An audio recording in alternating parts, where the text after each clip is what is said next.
as investment is key to supporting new technologies and business models that wouldn't exist otherwise. So, and in terms of strategy, we either invest in VC funds managed by third parties, but we also consider strategic investments in startups. Today, we work with some venture capital funds that are partners of Fidelidade, some of which are agnostic and others are specialist funds, such as Start Ventures, that it's here today, represented by João Freire de Andrade. And there is a fund that focuses on fintech and insurtech.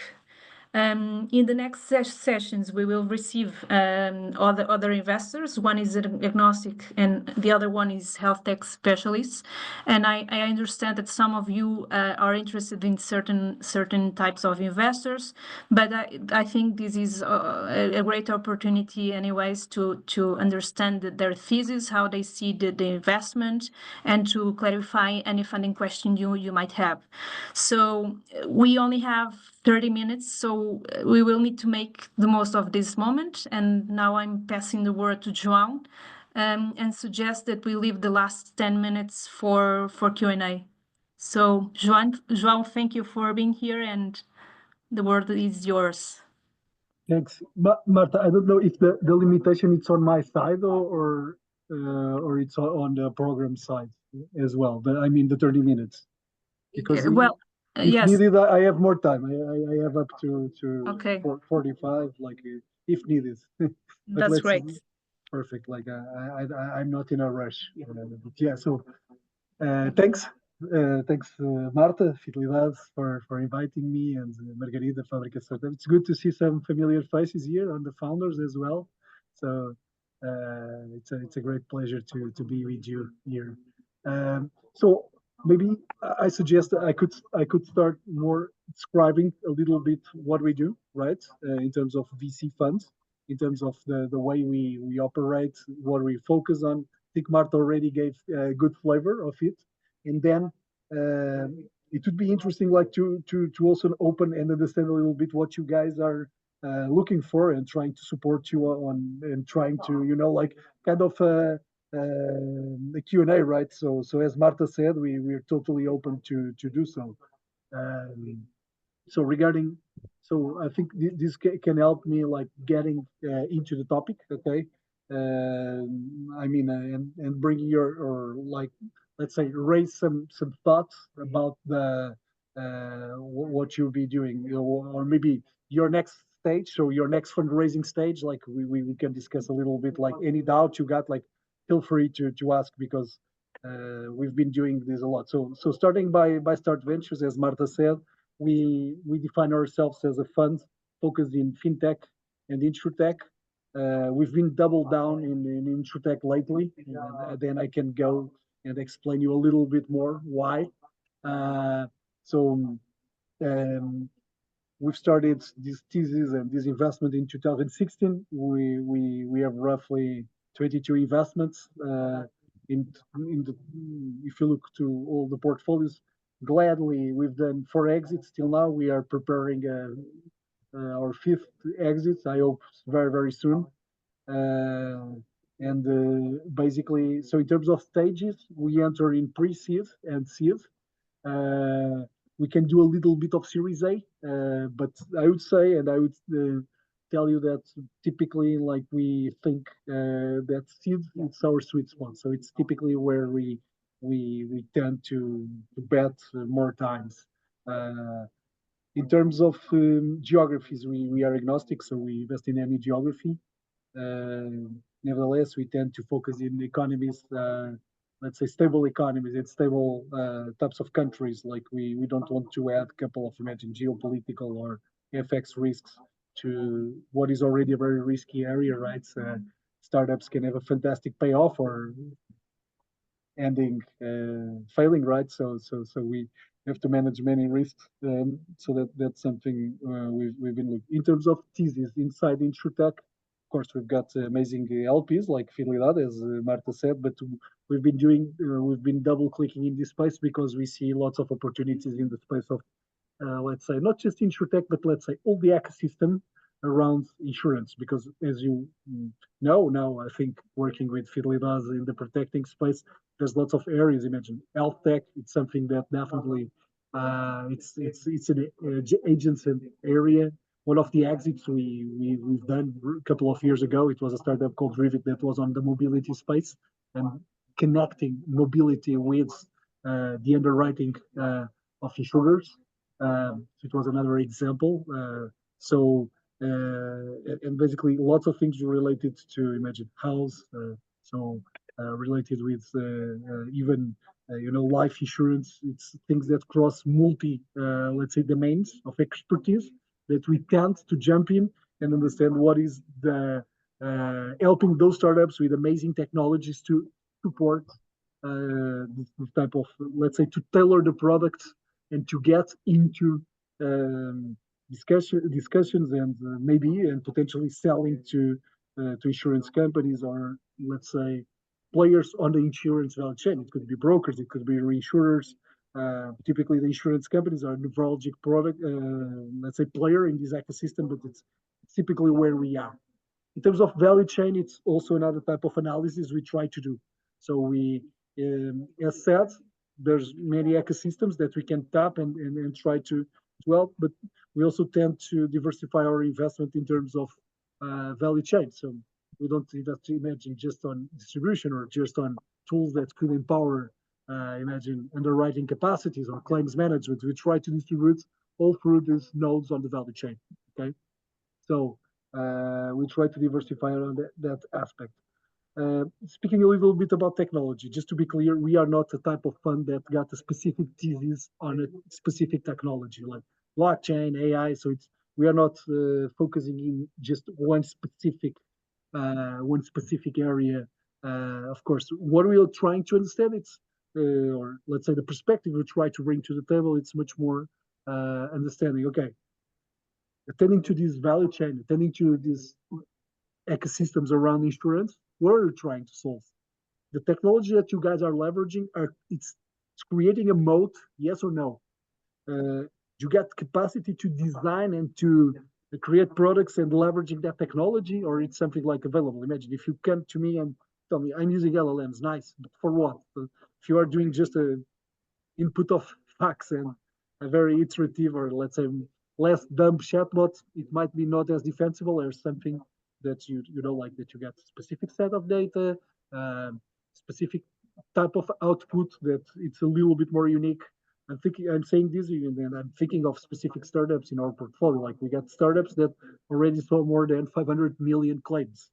So it's a type of data that they can sit on top and create an experience specific for that, right? And much more, let's say, a much quicker type of experience and much more, let's say, in the end, cheaper type of journey for the people that want to go through this knowledge and yield some specific results. Imagine medical procedures or any type of other type of things. I'm just giving you an example just to try to put it a little bit more tangible for you. Having said that, of course, and I think you saw the late numbers, basically software, so investment in startups as a whole, if we exclude AI, it's shrinking. Why? Because basically it was a big bet on startups with the AI label. So I mean, startups saying that they are doing something with AI. Of course, then you're going to look at it and basically you will understand that there's big chunks of money being deployed for infrastructural plays. Imagine Mistral, stuff like that. But there are very few startups, and the majority of them, of course, with less cash, but in terms of quantity, like application layers on, or let's say using those models to do something. And fair enough, like I think on our end, many times, and the way we structure our thinking, how we're going to invest in a seed state startup.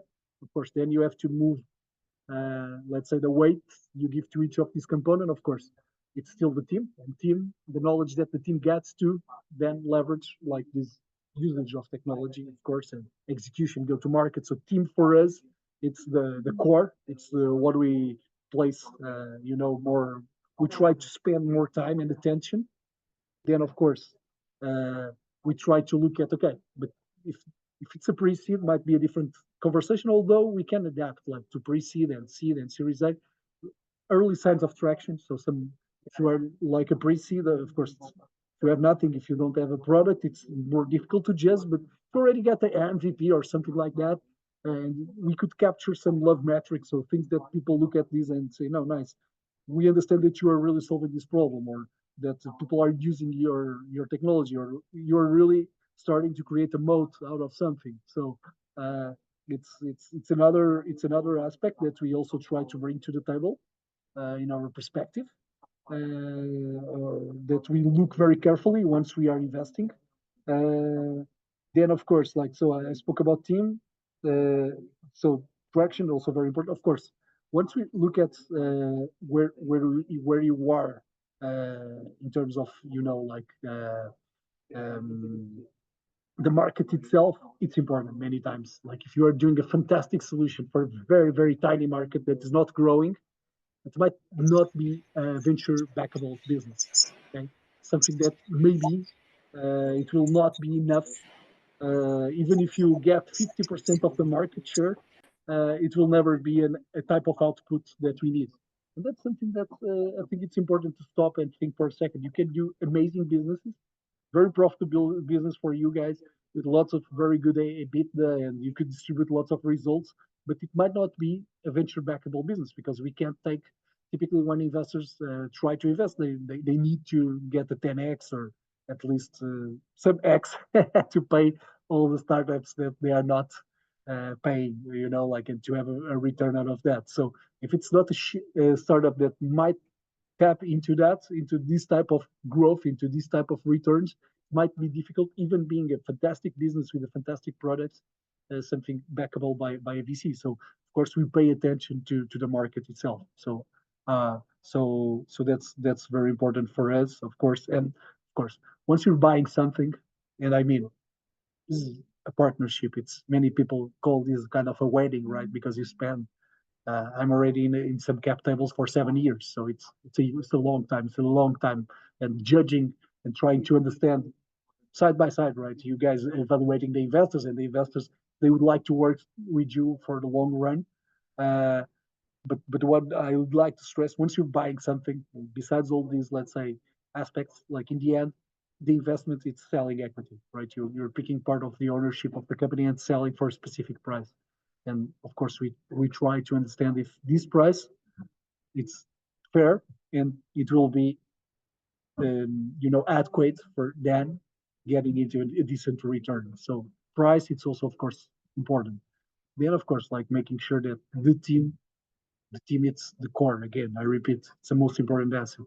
So if the team it's incentivized, and in the end, for startups with a little bit more, you know, longer existence, longer, let's say, funding story. Sometimes startups and the cap tables they are a little bit diluted. So making sure that the founders got the key people in the company got the right incentives. It's something that we also try to make sure once we enter the companies. So yeah, I think then, of course, you guys might have some doubts on valuations, etc. We can try to discuss a little bit. It's not easy to formulate price, but again, the way we think about that is we don't want to dilute you more than like the market standard up to 20%, from 0 to 20%, and picking what is the minimal ticket you guys are going to need in the entire round to execute that business plan and get to the next milestone. Could be any type of milestone, reaching 1 million ARR. Sometimes it's an exit. I don't know. Like it depends on case by case, but it's so then you can kind of frame a little bit the type of round and valuation. But again, then you have to still fit into something that is adequate for the stage, for the potential, for etc. etc. etc. But at least it's a first boundary that you can think. Uh, but again, I repeat, like we praise a lot founders that have done the max discovery as possible. When I mean discovery, it's putting together not just theoretical discovery, but putting something real together in MVP and showing love metrics. I mean, something that people use, something that, and of course, if you are a Series A, we want to see a little bit more of what we call this product market fit, like making sure. You've done a good job with your ICP. It's very, very important for us. But again, I think, Marta, as an introduction, I don't know if you could also guide me and give some feedback if I'm missing some of the points. But what I've tried to bring to the table here, it's the way we look at investment. No, it seems great. I will I just suggest that the participants that have any question on your thesis or that would like to clarify any question regarding funding at their current stage. John, the majority of the startups, I understand that is at a very early stage still, so maybe some good advice for this stage could be interesting. But if anyone has any question, any particular question, please raise your hand and we will try to address it. So you can pick your question while people raise hands, right? So advice for early stage, like what we typically understand, it's like be very, very, very, very,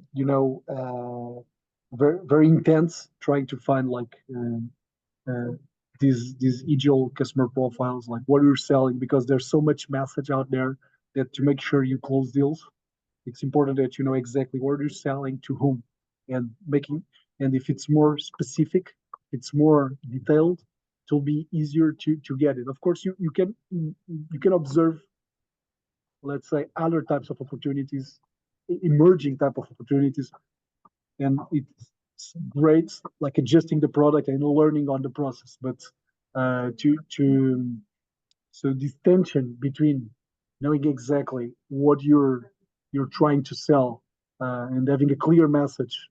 You could A/B test, no problem. ABC test, but having a clear message makes it, in our perspective, makes the life easier and better results. It's good that. Second thing, it's having a good team. That's obvious, but a team, we define that, of course, with um, metaphorically we call it a team that knows how to play all the instruments. I mean, you need some guy to develop business, or you need some guys that develop the tech and the product side. So making sure you got this well-established team, but founding team, like something that, imagine worst case scenario, it's just you guys founders. uh, for us it's important, knowing that this will not stop. Okay? We're going to keep doing things, and of course having the right incentives will make that, because you know how to play the instruments and you have incentives, so you keep going, even in our times. And like there's many startups that we invested that went in a roller coaster. It's normal. Like fantastic moments, like you start selling, you start getting more investment, you grow, and sometimes, and it happens, we just open the news, right? And you see big Portuguese and international companies uh, that pass through moments that they had to get leaner, fire people, getting worse rounds, down rounds. But many of these guys in the end, once they know how to play the instruments and they are incentivized, they keep going. And that's something, this type of traits, that's something we try to look at the entrepreneurs. It's hard, but we've seen this many times, and it's something that we praise. But very well, Jaime, you rose your hand. Let's go for interesting. So answering your question is much better than these Okay. generic comments.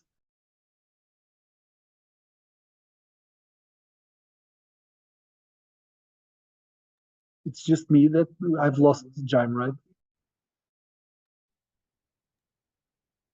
Seems frozen.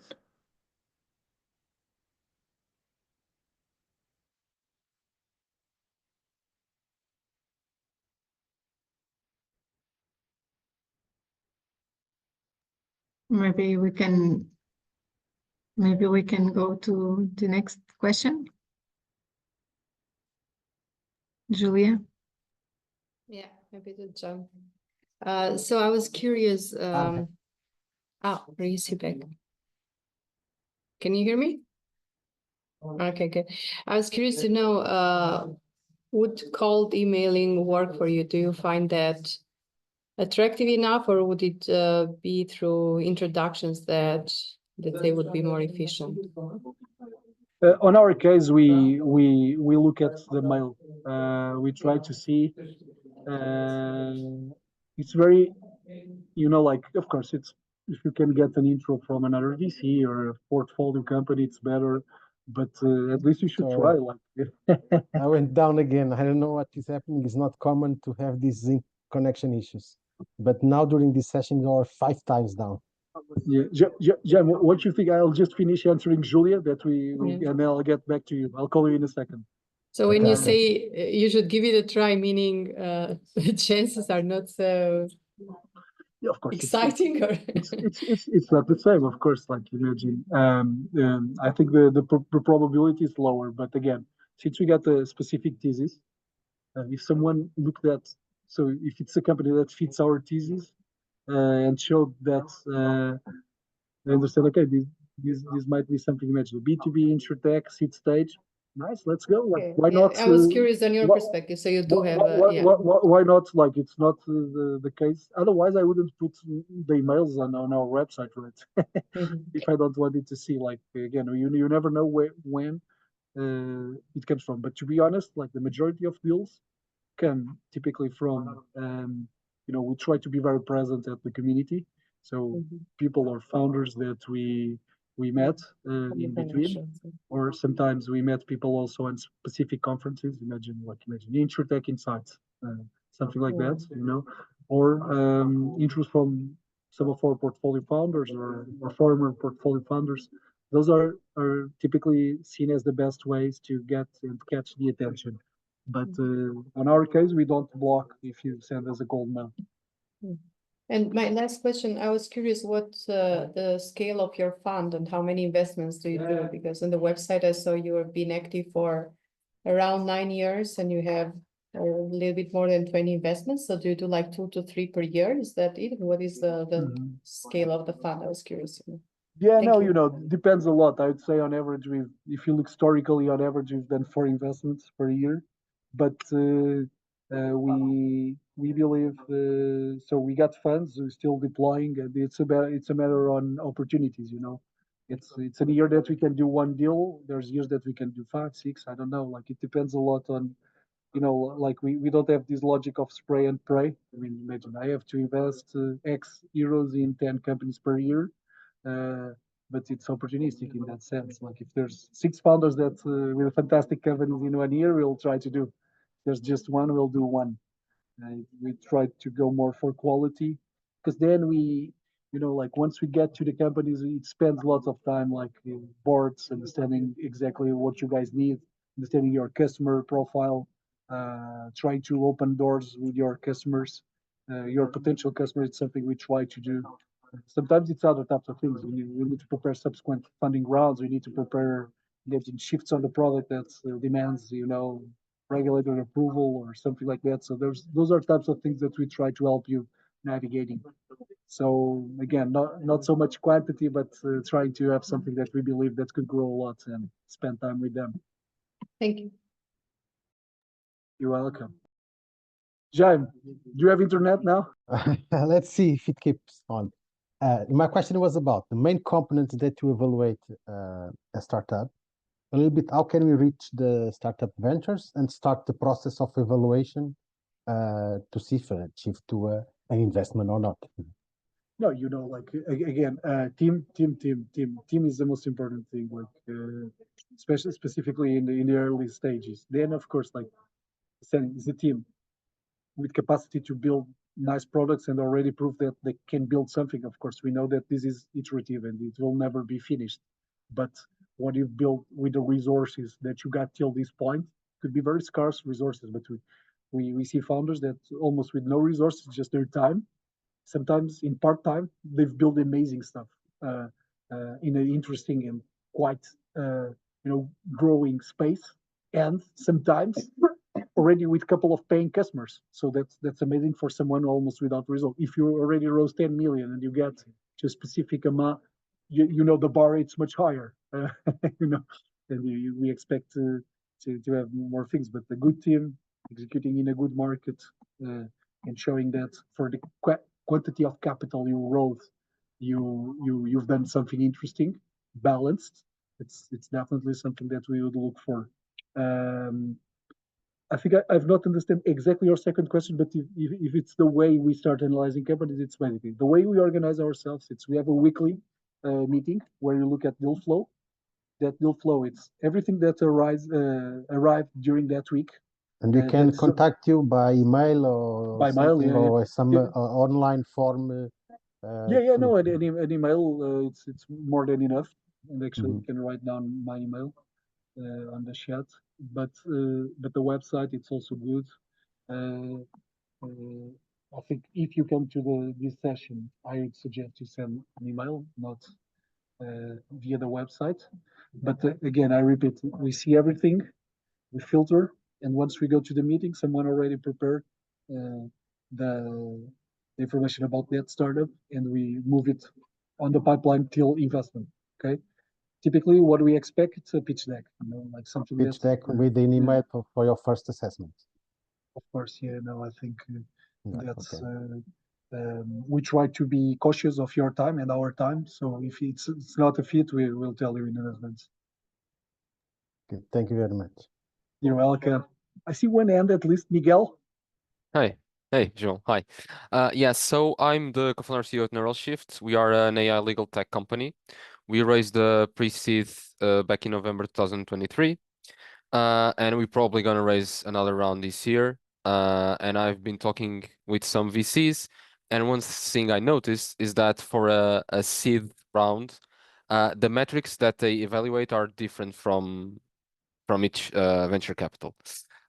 So my question was going in that direction. So for a legal tech AI company, what do you think are good metrics for a good round, or what do you pay attention when you are evaluating the investment? No, you're totally right. Imagine Series A, typically it's much more standardized. As people expect certain threshold of metrics, revenues, etc. Regarding seed, it's a little bit different because basically, so let's try to make it a little bit more practical and speak to your company. Legal tech, again, we'll definitely look at several things. One, it's the competitive dynamic, right? Because there's many, and we got this perception that there's many guys trying to conquer that market, and then there's small, flavors, different flavors on it. Like I'm more for the, internal legal. I'm more for law firms. I'm more for I don't know, you name it. So, and there's people afraid of what's the name of the RV, right? There's big Yeah. why RV will enter Portugal and will kick these guys out, and the local champion or international champion, those type of things. So the competitive landscape, it would be something that we would pay attention definitely.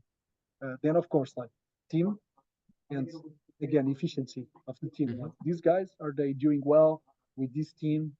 And of course, we try to triangulate that with traction. Traction could be twofold, right? Or let's say euros, right? Like measure of euros. It depends the way you bill your customers.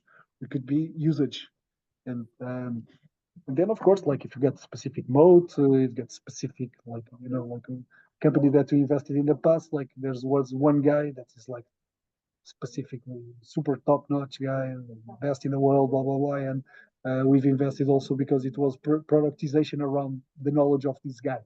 I don't know if you get some moat on that perspective. You see more or you were a legal expert on this and we're really doing this, or I don't know. So those would be the things we would care. But tell me, any specifics following question out of what I said? No, I think it made sense. I just had one question. I mean, it's a little bit of a provocation because this happens a lot with VCs. Because for most venture capitals, legal tech is not attractive, right? Because of all the jurisdictions set up between countries. So, in your opinion, what's your opinion on that? Again, I think it's not a matter of that. It's like your strategy to. I repeat what we said. We have to invest each euro and get 10 out of that. Is that possible with one market? Maybe not. Maybe yes. If you are in the US, definitely yes. If it's in Portugal, it might be too small. Yeah, So no, that's impossible. So your capacity to get enough traction that will give this type of returns, it's something that, and the product being fitting that might be something that you have to pay attention to it. yeah, I think you can do great business like in limited geographies. But I'd say Mhm. Portugal, just Portugal, and it might be difficult, but it depends a Yeah, no, lot on the it's very valuation. difficult. And if you already have a round, Mhm. and if you can get now break even, I don't know. It depends a lot. I think it's also something that you have to think. It's like putting money from VCs, like there's lots of covenants, so liquidation preference, blah blah Mhm. blah. So things, so they start being senior than even your common equity. So what is the degree and the efficiency? What is the best efficiency for getting that capital? Like, what are you pursuing with that capital? Does it pay off? Like the cost of equity pays off or not?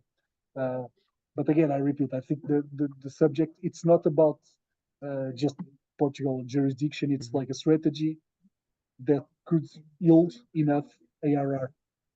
Okay, great. Thank you. You're welcome. But again, there's fantastic companies that like could be some players doing buy and builds, and you are winner of a specific region, and you can yield a nice return for investors. But also depends on where the bar. If you raise too much the bar, it might be more difficult. Perfect. I don't see more. Yeah, Jaime. Just one more, sorry. Yeah, no, Do no. you have Again, I repeat, I got till 45, so I okay. have time. Do you have some kind of range of investment that you believe it's more suitable for pre-seed or for seed company, startups? It's difficult to answer in the sense Mhm. that depends. So I think what you have to find reasonable, or the way we structure that is like looking into. You have to be very very clear on where you want to spend the money. Like I need X time for this to achieve this. I need this and this type of people or resources or whatever, and uh, and of course, as you know, typically sales they take longer than what we budget for. So specifically B2B sales, they're very very low, and so making sure you got the compelling plan, that's the key thing. But your exact plan, And there is developing. no risk of the company be too much ambitious and in terms of plan. Of It's course, not, of I'm course, not saying that is not feasible. That too much yeah, ambitions for each yeah, stage, right? of course, of course. No, And failed investment with the mhm, startup start ventures, or you mhm, can look and say, no, this is interesting. They are very too ambitions, but you can work with them to make it mhm. more, let's say, feasible. Yeah. No, I think like being something realistic. It's important. Like it's but just to conclude the previous topic, like Mhm. what I was saying, like the budget itself that you have to look at, it's it shows that you got a huge knowledge about like what I want to produce, how much resources I need to get to this. Even like there's things that you don't control, for example, sales, but you might be controlling your products pipeline, the way you ship, the way you organize product, the way you do sprints, etc.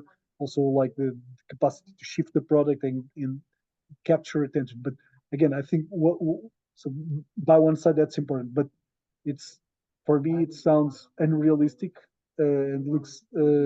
It's if you want to raise too much, sometimes it shows that again, like it could show lots of things. Like it's sometimes it's the fact that you don't want to waste more time fundraising and you need some time, but Mhm. sometimes it could be unrealistic in the sense that you if you want to raise more a bigger ticket or you dilute more or you need a bigger valuation. And for what you prove so far, it could be unrealistic. Okay, so making sure you do something realistic in terms of triangulating this, like okay, where we are in experience, what is the ticket we need, and let's avoid more than 20% dilution, and let's try to sort something because sometimes when I see big plans, okay, but why you need maybe we can create milestones, and maybe what you have to prove. Imagine it's to get to the first 5 paying customers or something like that. Then you raise the second, or I don't know, or half a million. I don't know, like a specific metric that makes sense to unlock the next round. So dividing that maybe in 2 rounds might be something wiser, because it could keep being realistic in terms of price, and at the same time it could be not so dilutive. But again, I'm speaking in general. So I think having a very bold vision where you want to get, and making sure, even for yourself, like you're spending your life, your time there, right? So you are pursuing a specific objective. That's key, right? It's very important. But at the same time, being very hands on the ground, like being very realistic. It's also important to make sure you roll out you know, the company itself, right?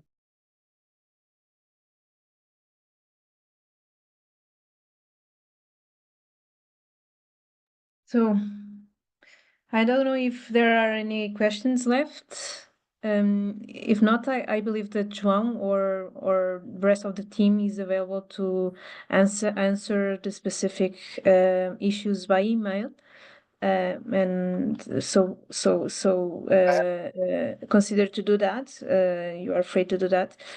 And well, I would like to thank João for this session. I think we've got some relevant data.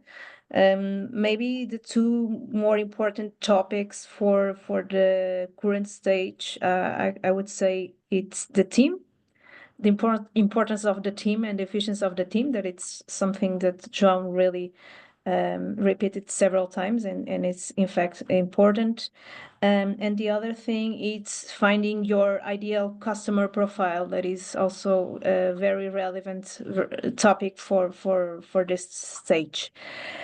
Well, so as we've run out of time, I would like to thank everyone. And once more, if you have any questions, please feel free to reach out, either João, me, or the rest of the team. And well, we have more VC sessions left, and I truly encourage you to participate, and also to think in advance on specific questions you might have. Perhaps having a look at the VC web page and try to understand the thesis and see if your startup profile fits it, and then bring some specific questions to the sessions. Well, thank you very much, and see you in the next sessions. Thank you, João. Thank you so much. Good luck. Thank you Bye. very much. Thank you. Obrigada.